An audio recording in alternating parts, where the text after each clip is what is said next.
Bonsoir à tous. Bienvenue à la séance extraordinaire pour la présentation du budget 2022, donc du 25 janvier 2022. On va adopter l'ordre du jour. On va attendre de voir l'écran.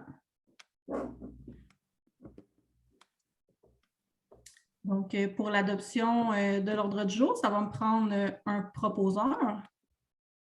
Je propose, Luc. Proposé par Luc Ducharme. J'avais Sophie Lajeunesse qui avait levé la main. Donc, Sophie du second. Parfait. Donc, période de questions. Nous avons, dans le fond, on est bien sûr en virtuel compte tenu des mesures sanitaires. Nous recevions les questions comme à l'habitude à l'avance de la séance et nous n'avons reçu aucune question du public. Donc, on va pouvoir passer à la présentation et à l'adoption du budget 2022. Donc, qui a une petite coquille, je pense, Jean-Noé, dans la présentation de l'ordre du jour qui était écrit l'adoption du budget 2021. Donc, on pourra en faire la correction.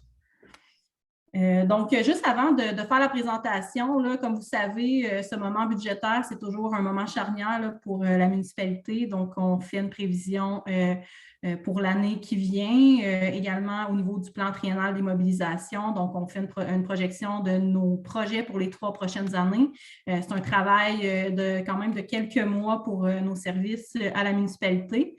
Donc, bien sûr, je voulais encore une fois, comme à chaque année, les remercier pour tout le travail qu'ils ont fait, chaque service, de présenter les priorités au conseil pour qu'on puisse prendre des décisions en ce sens pour le budget qui vient.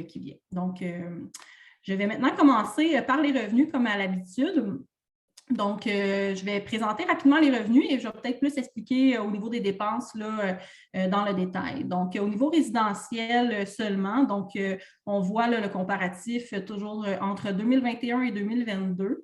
Alors, pour le taux de la taxe foncière, l'an dernier, en 2021, le taux était à 63 sous du 100 $ d'évaluation.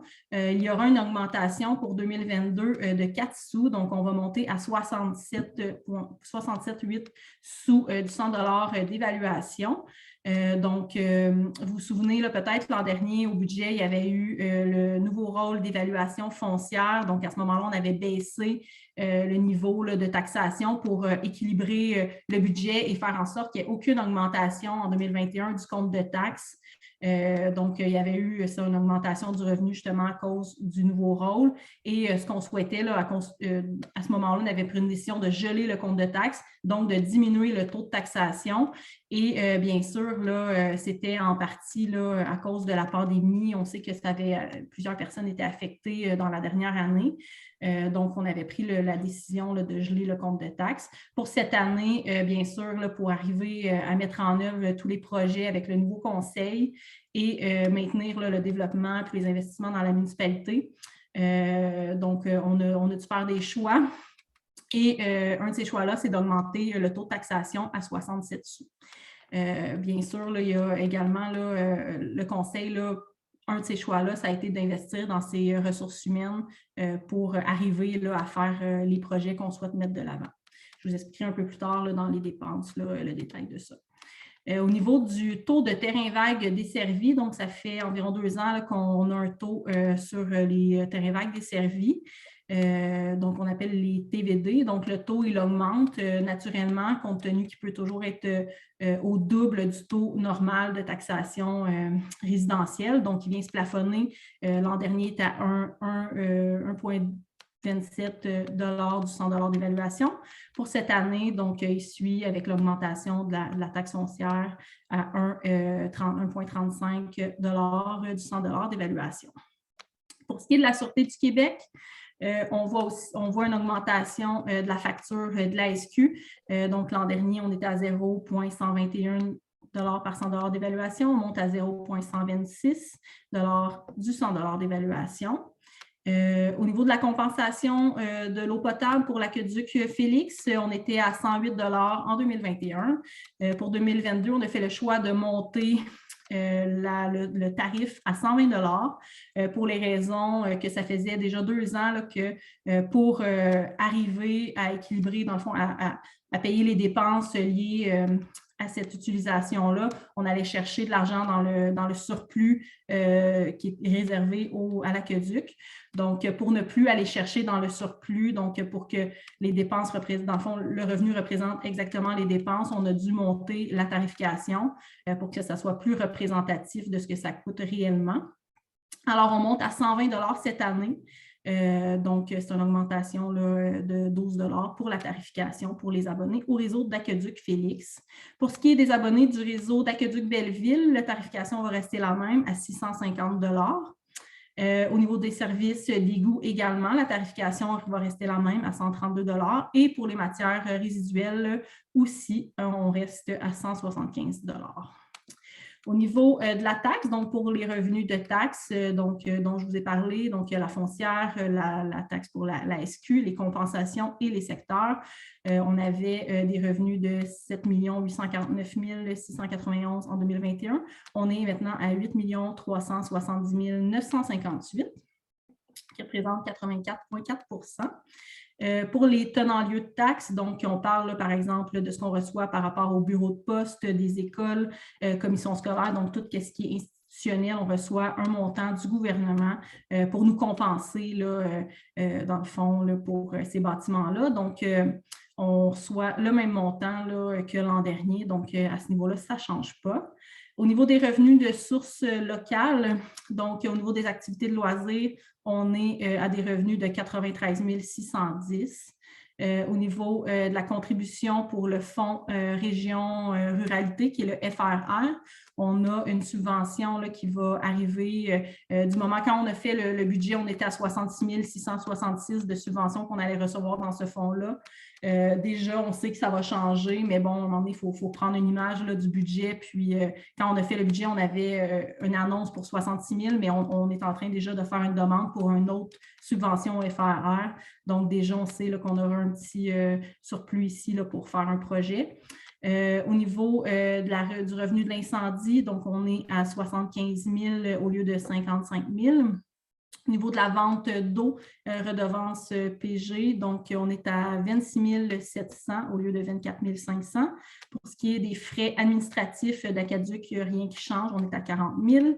La location du terrain pour la tour de Roger et Bell, donc on est à 20 235 pour cette année avec une petite augmentation de 200 $ contrairement à l'année précédente. Au niveau de la licence pour chiens, donc c'est le même revenu qui est budgété, donc un montant de 21 000. Pour ce qui est des permis de construction, on a maintenu là, un revenu lié au permis de construction au montant de 25 000 $. Et au niveau des droits de mutation, on avait mis un montant de 250 000 $ en 2021, compte tenu qu'au niveau du dernier budget et même de l'autre, il y avait eu une grosse augmentation au niveau des droits de mutation. Là, on le sait tous, là, avec la pandémie, beaucoup de gens là, font de la vente et l'achat de terrains et de résidences. Donc, on est allé avec un montant plus réaliste des dernières années. Donc, on est allé avec un montant de 400 000 $ de revenus de budgété pour 2022. Au niveau des amendes, ça reste le même montant qu'on a budgété, un montant de 50 000. Et au niveau des intérêts, donc on passe de 52 000 à 27 150. Au niveau des transferts, on est à 4,5 % en 2021 du budget, 5,3 % en 2022.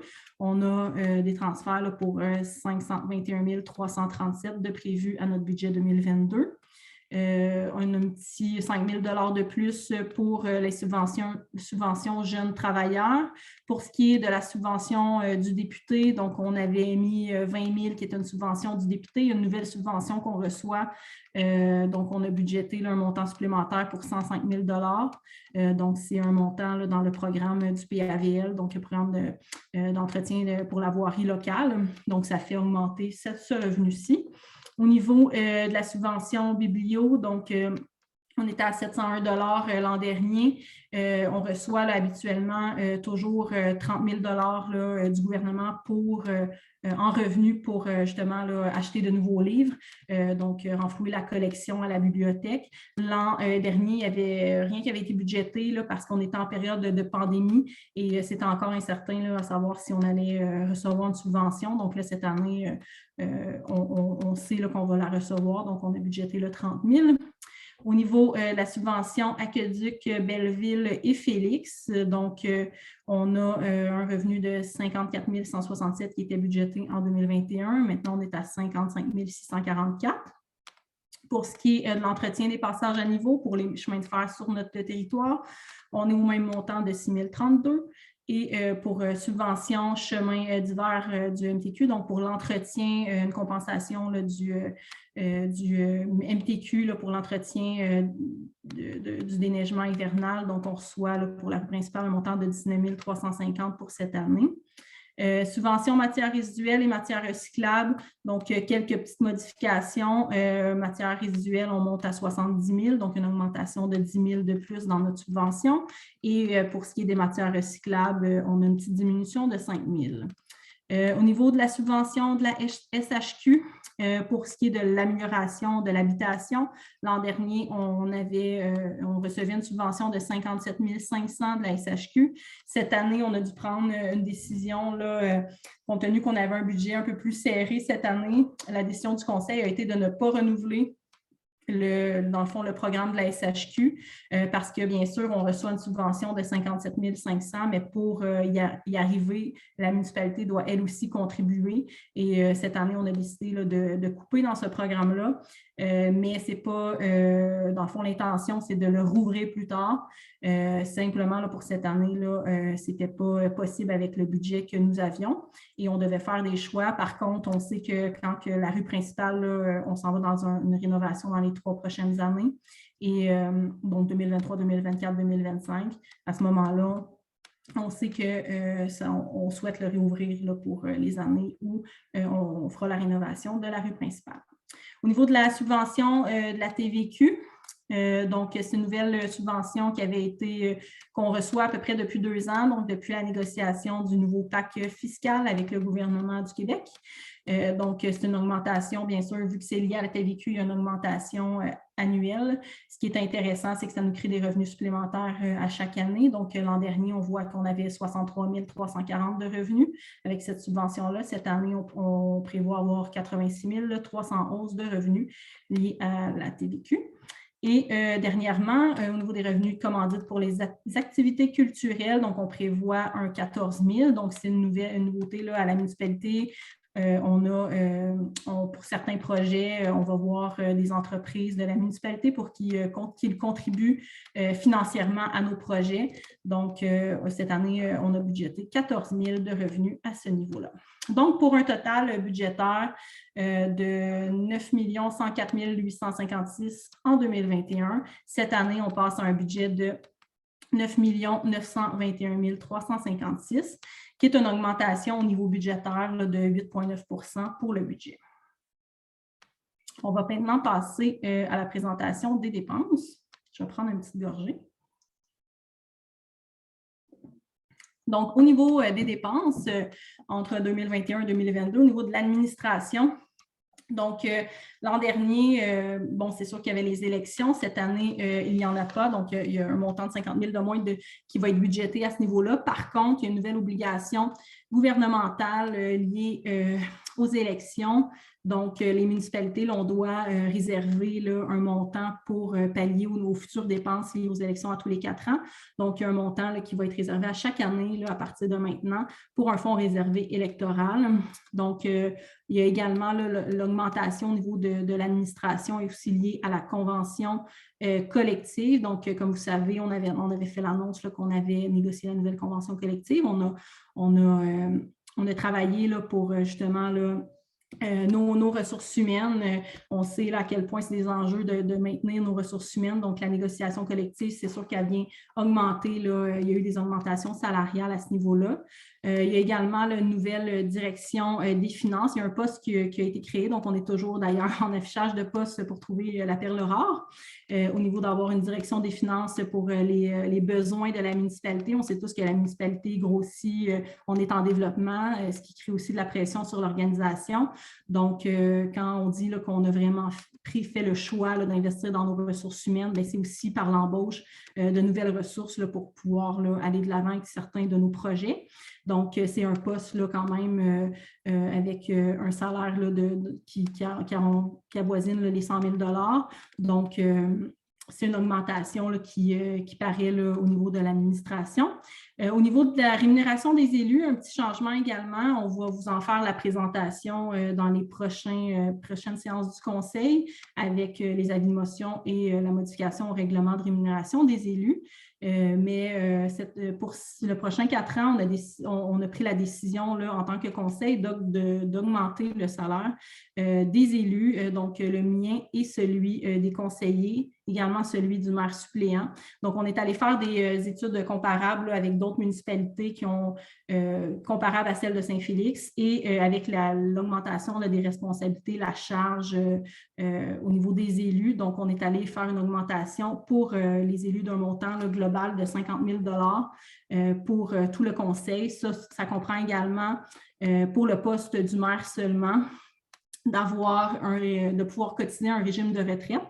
Comme vous savez, bien sûr, le poste de maire est un poste à temps plein et pour l'instant, il n'y avait aucun avantage social lié à ce poste-là. Donc, on est allé justement faire en sorte que je puisse bénéficier d'un régime de retraite. Et bien ça, on pense également aux gens qui prendront la relève de ce poste-là et qui sera beaucoup plus attractif avec un salaire représentatif de la fonction et les avantages sociaux qui viennent avec. Donc, pour ce qui est de l'administration, on passe au niveau des chiffres d'un montant de 1 261 890 en 2021 à un montant de 1 423 748, donc qui représente un 14,4 % du budget des dépenses. Au niveau de la sécurité publique, donc au niveau de c'est seulement la police. Donc, il y a un montant de 1 017 096 qui est prévu pour la SQ. Donc, c'est un montant de 60 000 $ de plus et c'est pour ça qu'on voit que la tarification, le taux de taxation au niveau de la police monte encore une fois cette année.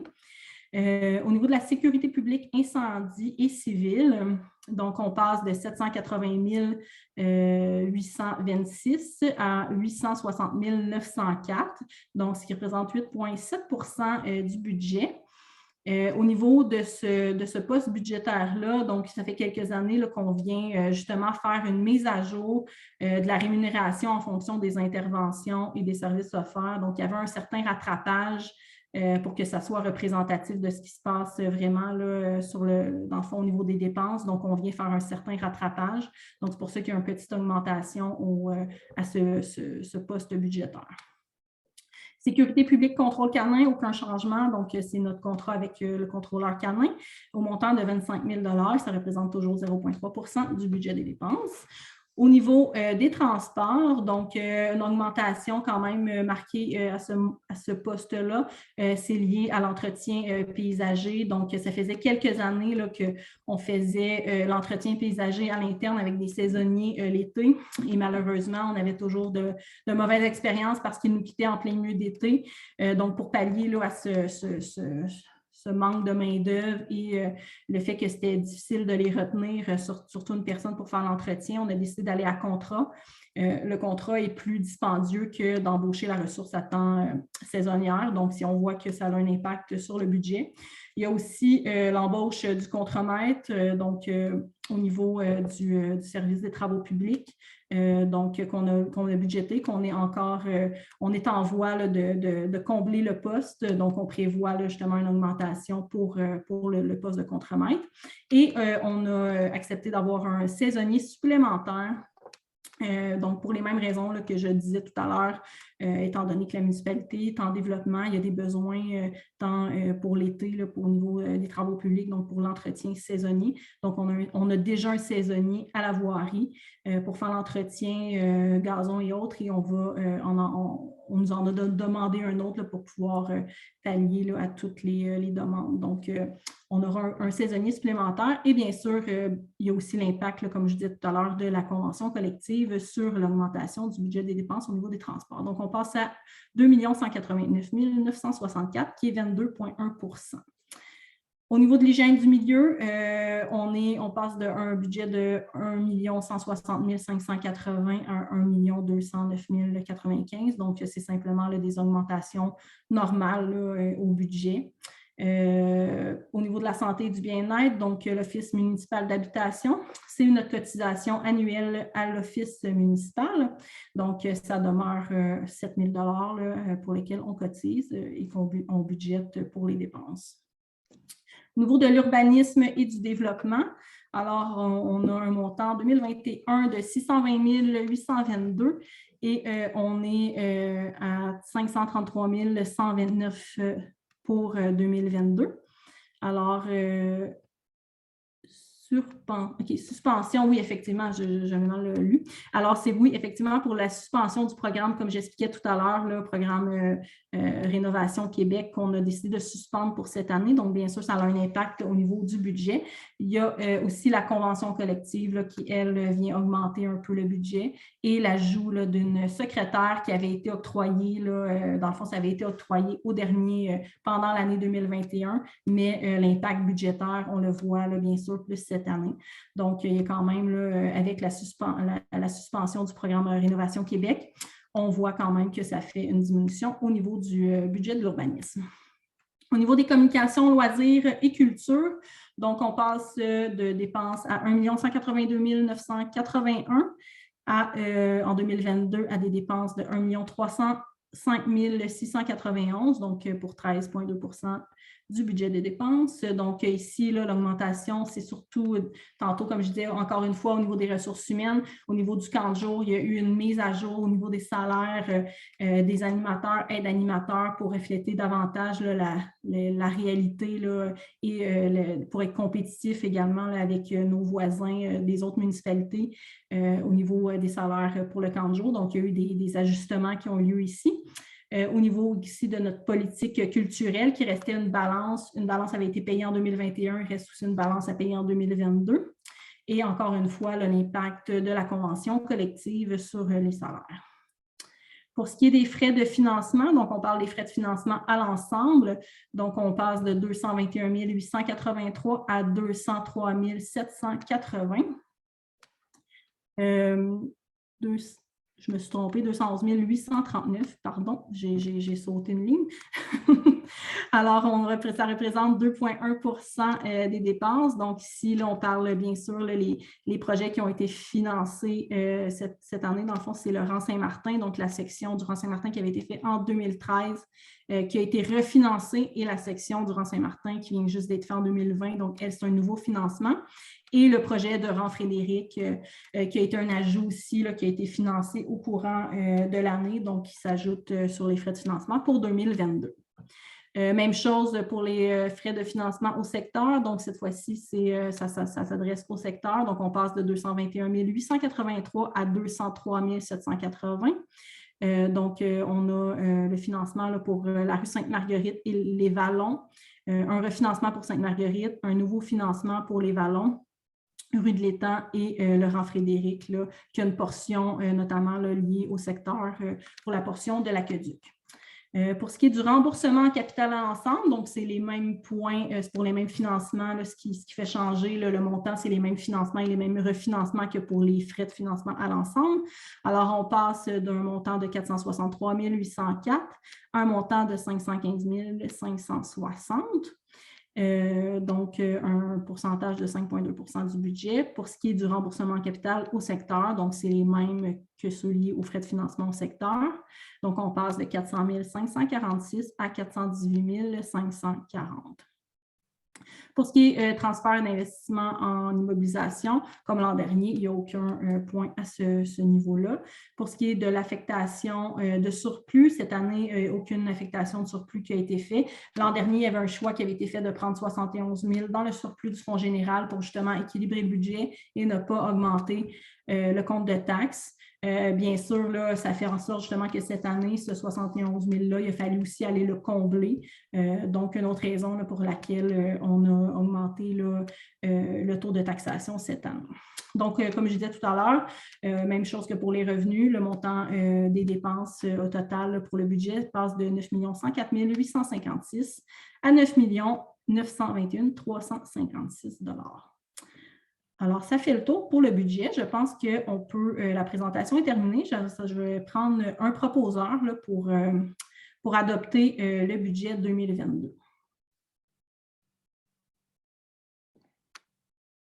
Messieurs, dames, j'ai Sophie Lajeunesse, je ne vous vois pas tous avec le... Okay. J'ai Sophie Lajeunesse qui propose et j'ai Patrice qui seconde. Parfait. Donc, on va pouvoir maintenant passer au point 4, qui est le programme triennal d'immobilisation, donc qui est une présentation, bien sûr.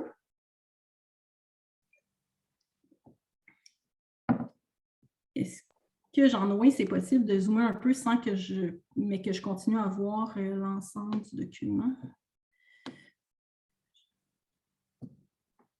OK, je pense que c'est bon comme ça. Parfait. Donc,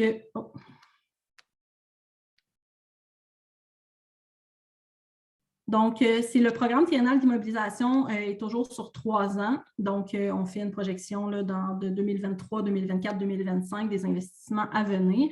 On vient détailler là, de quelle façon on va payer ce projet d'immobilisation-là. Également, si par exemple, il est pris dans un surplus d'un fonds réservé, si on reçoit des subventions, contributions, c'est sûr que ça va seulement être écrit si on a eu l'approbation d'une subvention. Il y a quelques projets qu'on peut être en attente de subvention. Dans ce cas-là, je vais le spécifier. Sinon, on vient aussi le spécifier si c'est un projet qui est financé par règlement d'emprunt. Donc, est-ce que ce sera une dette qui va seulement être liée à un secteur ou ça va être une dette qui va être à l'ensemble des contribuables. Donc, je vais détailler là, dans le fond pour chaque projet là, ces points-là. Alors, si on commence au niveau de la sécurité incendie et de la sécurité publique, un projet qui sera mis de l'avant en 2022. C'est l'acquisition d'équipements pour le sauvetage riverain. Donc, comme vous savez, on a 2 rivières là, sur notre territoire et il y en a une qui, à chaque printemps, quelquefois sort de son nid. Donc, on veut s'équiper au niveau du sauvetage riverain par l'achat de canaux gonflables et de planches là, pour sauver des gens si ça l'a arrivé. Alors, c'est un montant là, de 28 000 $ qui serait une dette à l'ensemble. Donc, on irait par règlement d'emprunt. Au niveau des travaux publics et de l'hygiène du milieu, premier projet, il y a l'élévateur pour le garage municipal. Donc, c'est une question d'ergonomie. Donc, on a un montant là, de 15 000 qui a été mis au budget pour 2022 et ça serait pris dans le fonds du surplus général, donc un montant de 15 000 à ce niveau-là. Au niveau de l'achat de camionnettes, comme vous savez, on a une flotte de véhicules tant au niveau de la voirie, on a aussi un véhicule au niveau du service de l'urbanisme. Certains de ces véhicules-là doivent être renouvelés et on préfère le prévoir quand c'est possible de les renouveler. Alors, on sait déjà là, que pour 2024, on aura à faire le changement d'une des camionnettes du service de voirie. Donc, on budgète un montant en 2024 de 50 000 $ et à ce moment-là, on espère pouvoir le prendre dans le surplus du fonds général. Au niveau du projet de prolongement Henriel-Chevrette, donc c'est un projet que je sais que ça fait déjà un petit bout qu'on parle. On espérait initialement le faire en 2021. On espère toujours pouvoir le faire en 2022, mais c'est un projet qui est bien actif à la municipalité. D'ailleurs, là, on est en planification de ce projet-là pour une réalisation cet été, cet automne. Donc, c'est un montant de 1 350 000 $ pour ce projet-là et c'est une dette qui sera mise au secteur parce qu'il y a un projet, bien sûr, de développement qui est lié aussi dans ce prolongement d'Henriel-Chevrette. Au niveau du prolongement de l'égout sanitaire sur le Rang-Sainte-Marie, c'est aussi un projet pour un promoteur, donc un projet de développement, c'est un montant de 160 000 $, mais ce n'est pas une dette qui va être mise à l'ensemble des contribuables. Donc, c'est seulement, dans le fond, c'est les gens là, qui habiteront le nouveau secteur là, qui défrayeront les coûts là, sur une dette qui sera mise sur un emprunt de 25 ans. Donc, c'est un montant de 160 000 $. Au niveau du prolongement de l'avenue Émery et de la rue des Chasseurs, donc c'est un projet qui est dans les cardons, là, surtout pour venir boucler le secteur. Là, dans ce secteur-là, s'assurer qu'il y ait d'autres voies de sortie que simplement une. S'il arrive un événement, quoi que ce soit, c'est toujours mieux d'avoir des secteurs qui sont bouclés. Donc, c'est un projet qu'on souhaite réaliser en 2023 au montant de 240 000 et ça sera également là, au niveau d'une dette de secteur, donc ça sera les résidents, là, les riverains qui vont payer le règlement d'emprunt de 240 000 $. Au niveau du prolongement du réseau de pistes cyclables, comme vous savez, on a déjà fait une deuxième phase à notre projet de réseau de pistes cyclables local. Il y aura une troisième phase à ce projet-là. Le but, c'est d'aller rejoindre justement le secteur de l'avenue Poirier et d'aller desservir ce secteur-là. C'est un montant qui est budgété de 197 000 $. Et ça sera bien sûr une dette à l'ensemble. Par contre, on le met en 2023 parce qu'on souhaite pouvoir soumettre le projet à un programme de subvention d'ici ce temps-là pour aller bien sûr réduire la charge aux contribuables de Saint-Félix. Au niveau de l'achat de bacs, comme à chaque année, on fait de l'acquisition de bacs roulants. Donc, on en met à chaque année au montant de 35 000 $ et on a un fonds réservé là, pour l'achat de ces bacs-là. Donc, on a 105 000 $ là, sur 3 ans qui sera dépensé dans le fonds réservé de bacs roulants pour l'acquisition. Au niveau de Faubourg Saint-Félix, phase 3.3, un autre projet privé, donc c'est un montant de 650 000 $ qui est déjà là, en train de se réaliser, donc en 2022. Donc, c'est un règlement d'emprunt qui se fait au secteur. Au niveau des Vallons phase 2, c'est un autre projet à notre plan triennal d'immobilisation, mais c'est un projet, encore une fois, là, qui va être en règlement d'emprunt de secteur. C'est un montant de 550 000 $. Il y a des projets de traitement de surface. Donc, on a fait une première expérience avec le chemin de la Pointe-à-Roméo l'été dernier. On souhaite là, récidiver avec d'autres tronçons qui présentement sont en poussière de roche et qui demandent un entretien quand même assez courant pour ces chemins-là. Et donc, certains chemins qu'on vise là, à faire des traitements de surface comme dans la Pointe-à-Roméo. Et pour ça, on a budgété là, en 2023-2024 deux montants là, de 300 000 chacun qui seront là, à l'ensemble des contribuables pour venir asphalter ces chemins-là et réduire l'entretien et faciliter là, aussi le roulement là, sur ces chemins-là et aussi là, réduire, là, si on veut, l'impact aussi de la poussière pour les résidents là, qui sont aux abords de ces chemins. Au niveau du parc industriel, le phase 2, c'est un projet qui est dans nos cartons aussi. Donc, cette année 2022, c'est une année de planification. Donc, on budgète 60 000 $. En 2023, on souhaite réaliser cette phase. Donc, il y a déjà des acquisitions de terrain qui ont été faites. Là, c'est vraiment au niveau des infrastructures. Donc, il y a 840 000 $ qui est budgété en 2023, qui sera une dette aussi à l'ensemble des contribuables pour développer la phase 2 du parc industriel. Prochain point, c'est la réfection de la rue des Sables. Donc, c'est un projet qui était censé être fait l'été dernier. Il y a eu quelques petites problématiques qui ont fait en sorte qu'on le repousse en 2022. Il va être bel et bien réalisé cette fois-ci. Donc, 650 000 $ qui va être une dette à l'ensemble pour venir faire la réfection de tout le secteur de la rue des Sables, Croissant-Monique et autres. Au niveau de la réfection de la rue principale, donc on en entend parler depuis de nombreuses années et on l'espère tous que ce projet-là va enfin se réaliser. Je pense que c'est la première année qu'on le voit officiellement dans notre plan triennal d'immobilisation. On est vraiment là, à cheval, là, je ne sais pas si c'est la bonne expression, à cheval ou je me mélange toujours dans les expressions. Ça, c'est mon habitude. Mais tout ça pour dire que la municipalité travaille très fort là, pour la planification avec le ministère des Transports, Hydro-Québec et les autres intervenants là, pour arriver à une première réalisation de la première phase de l'an prochain, donc en 2023. Donc, on prévoit des dépenses de 4 300 000 en 2023. En 2024, des dépenses de 9 410 000. Et il y en aura d'autres aussi là, de prévus pour 2025. Donc, on souhaite faire en 3 phases de la rue principale. Donc, première phase là, qui serait dans le fond du chemin Saint-Norbert jusqu'au chemin Barrette dans la première phase en 2024, du chemin Barrette jusqu'au chemin Joliette et la 4e phase en 2025 du chemin Joliette jusqu'au boulevard Henriel-Chevrette. Bien sûr, on espère et on sait qu'on va avoir des subventions. Là, pour l'instant, la contribution qui a été mise là, à 4 460 000 qui a été inscrite au PTI, c'est les subventions qu'on connaît. On espère pouvoir en chercher d'autres. Pour l'instant, c'est la TEC, donc la taxe d'assises qu'on reçoit là, du gouvernement Québec-Canada. Dans le fond, c'est des redevances qu'on reçoit, donc on peut l'utiliser en 2019-2023. On souhaite l'utiliser dans l'année 2023, ce montant-là. On sait qu'on aura une prochaine TEC qu'on devra utiliser encore pour la rue principale, vu que c'est un projet prioritaire dans la TEC. Donc, on aura de nouveaux montants là, qui pourra réduire aussi les coûts là, pour les prochaines années. Et c'est sûr qu'on va soumettre aussi là, à d'autres programmes de subvention là, pour la réfection d'aqueduc égout, s'il y en a qui ouvrent au courant de la prochaine année. Il y a aussi qu'est-ce qui est prévu dans la subvention contribution. Donc, il y a la contribution là, du ministère des Transports qui a été prévue dans ce montant-là pour le pluvial. Donc, on a une dette là, à l'ensemble de 9 410 000 $. Au niveau de la réfection du chemin de la rivière l'Assomption, donc c'est un projet à réaliser en 2022. Donc, bien sûr, ce n'est pas la réfection de l'entièreté du chemin de la rivière l'Assomption, donc c'est un tronçon de ce chemin-là.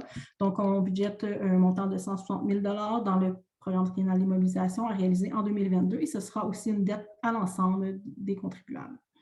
Au niveau de la réfection du premier Ramsey, on souhaite faire, encore là, c'est une réfection d'une partie, donc je pense que mon souvenir, c'est la moitié du rang. Une partie avait été faite il y a déjà quelques années. Donc là, on souhaite faire l'autre portion en 2024. Donc, c'est un montant de 1 015 000 $ qui est prévu au plan triennal et ça sera aussi une dette à l'ensemble. Un autre projet là, qui est à faire plus rapidement, donc c'est la réfection du rang premier Castel-Île. C'est un projet évalué à 1 255 000 $ à réaliser à l'été 2022. Donc, ce sera aussi une dette à l'ensemble des contribuables. Ensuite, la réfection du rang Frédéric. Alors, en 2023, dans ce secteur-là, là, c'est la dernière portion là, qui reste à faire du rang Frédéric, parce que l'été dernier, on a fait une portion de ce rang-là, et là, on ferait l'autre portion là, qui va jusqu'au camping. Donc, c'est un montant de 860 000 $ qui est prévu pour une dette là, à l'ensemble des contribuables. Au projet, la réfection du chemin de la ligne et du chemin Sainte-Cécile. Donc, c'est un projet à réaliser en 2023 au montant estimé de 925 000 $, qui sera aussi une dette à l'ensemble des contribuables. Dernier projet d'infrastructure routière. Alors, on arrive à la réfection du rang du portage qui sera réalisé en 2023 au montant de 335 000 $. Donc, c'est un montant là, aussi à l'ensemble des contribuables. Autre projet au niveau des travaux publics qui n'est pas de l'asphaltage, c'est des bornes électriques. Alors, comme on s'est engagé là, au niveau de la municipalité de déployer là, davantage de bornes électriques là, sur notre réseau routier, donc c'est à réaliser en 2022. On a reçu une subvention de 96 000 $ pour réaliser ce projet-là. Donc, c'est un coût qui sera pris dans les surplus du Fonds général de seulement 9 000 pour avoir 8 bornes de recharge sur le territoire de Saint-Félix, donc de plus que ce qu'on a déjà. C'est un montant total de 105 000 $. Projet de rénovation au niveau du muret Sainte-Marguerite. Donc, c'est un projet là, qui est à réaliser cet été. C'est un montant de 45 000 $ là, qui sera pris en même le fonds réservé du Fonds général. Au niveau des véhicules de service, donc, compte tenu qu'on a plus d'employés au niveau du service des travaux publics et également des services techniques, il y a un véhicule de service là, qui est nécessaire. Et comme on s'est engagé là, à le faire pour l'achat de nouveaux véhicules, ça sera un véhicule électrique. Donc, c'est un montant de 35 000 $ là, qui sera prévu pour une acquisition pour les services techniques. Alors, ça sera fait par règlement d'emprunt à l'ensemble. On a aussi, donc on passe maintenant à l'urbanisme. Il y aura également un autre véhicule de service là, qui sera acheté pour remplacer le véhicule actuel là, qui devient désuet. Donc, celui-ci, le remplacement va se faire par un véhicule électrique. Donc, c'est un montant de 35 000 et que ça sera dans le même règlement d'emprunt que le précédent. qui sera à l'ensemble. Au niveau de l'urbanisme, il y a aussi le programme de mise aux normes des installations septiques. Donc, on sait là, que les municipalités peuvent faire, dans le fond, un règlement d'emprunt, donc c'est un règlement de 500 000 $, mais ça serait, dans le fond, pour aider les gens qui ont à faire leur mise aux normes de fosses septiques. Donc, c'est la municipalité, si on veut, qui emprunte pour ces gens-là et se fait rembourser donc, avec une entente avec les propriétaires qui ont à faire la mise aux normes. Donc, c'est dans le fond, c'est pour aider les gens là, financièrement à faire leur mise aux normes. Donc, ça sera un projet qui sera réalisé en 2023. Et je ne vois pas exactement la ligne, mais je pense que c'est par règlement d'emprunt. Alors, au niveau maintenant des communications, des loisirs, de la culture et de la vie communautaire, alors, on a l'affichage municipal. Donc, on souhaite, comme vous savez, là, d'avoir de l'affichage pour quand on rentre dans notre municipalité, de l'affichage municipal. Donc, on a quelques enseignes présentement. Ils sont aucunement harmonisés ensemble. Donc, on a un beau projet d'affichage municipal pour nos entrées, pour nos parcs, pour nos bâtiments municipaux. Donc, c'est un projet de 300 000 $ et avec une contribution dont je vous parlais tout à l'heure quand je présentais le budget, là, le fonds Région Ruralité qui avait un montant de 66 666 qui avait déjà été octroyé. Il y a une balance pour le FRR, le volet 2 qu'on va recevoir. Donc, ça fait en sorte qu'on a un montant de 135 000 qui va pouvoir être utilisé comme subvention sur ce projet-là de 300 000. Donc, ce qui va faire qu'on aura une balance en règlement d'emprunt à aller chercher de 165 000 $. Au niveau d'un gros projet qu'on a aussi au niveau de la municipalité, donc on en a déjà parlé, on avait reçu une subvention de 2 millions du PAFIR, donc du gouvernement du Québec, pour la réalisation de notre patinoire couverte et réfrigérée. Alors, c'est un projet qui était estimé initialement là, à 3,8 millions. Par la suite, il a été augmenté. Il y avait un estimé qui avait été refait à 4,3 millions. Et là, les dernières estimations, là, compte tenu des augmentations de coûts dans les travaux, on est à un projet évalué plutôt à 5 millions. Donc, la subvention, elle demeure à 2 millions. Il y a eu un travail là, qui a été fait là, pour rationaliser le projet pour justement arriver à un montant de 5 millions. Donc, c'est un projet quand même qui va se réaliser cet été. Donc, ça sera une patinoire couverte et réfrigérée. Ça, il n'y a rien qui change à ce niveau-là. Donc, les travaux seront réalisés cet été et la balance pour 3 millions sera faite par règlement d'emprunt à l'ensemble des contribuables. Au niveau du projet d'Agora de lecture, donc c'est un projet qui a une demande de subvention qui est faite, mais qu'on n'a pas la réponse présentement à savoir si on peut aller de l'avant avec ce projet-là ou pas. Donc, on attend là, la réponse d'ici les prochaines semaines. C'est un projet estimé à 26 000 $, donc c'est une Agora de lecture extérieure à la bibliothèque. Alors, on espère recevoir une subvention de 19 500 $ et avoir une balance à payer de 6 500 $ qui serait pris en même les surplus du Fonds général. Et on pense pouvoir le réaliser en 2023, donc l'an prochain, compte tenu qu'on n'a pas encore la subvention, donc avec les délais d'attente pour recevoir la subvention et après aller de l'avant avec le projet, on pense le faire en 2023. Il y avait un projet d'aménagement d'un parc à chiens aussi qui était discuté. Donc, c'est un projet qu'on souhaite réaliser toujours. Là, pour l'instant, on a un emplacement qu'on a regardé pour ce parc-là.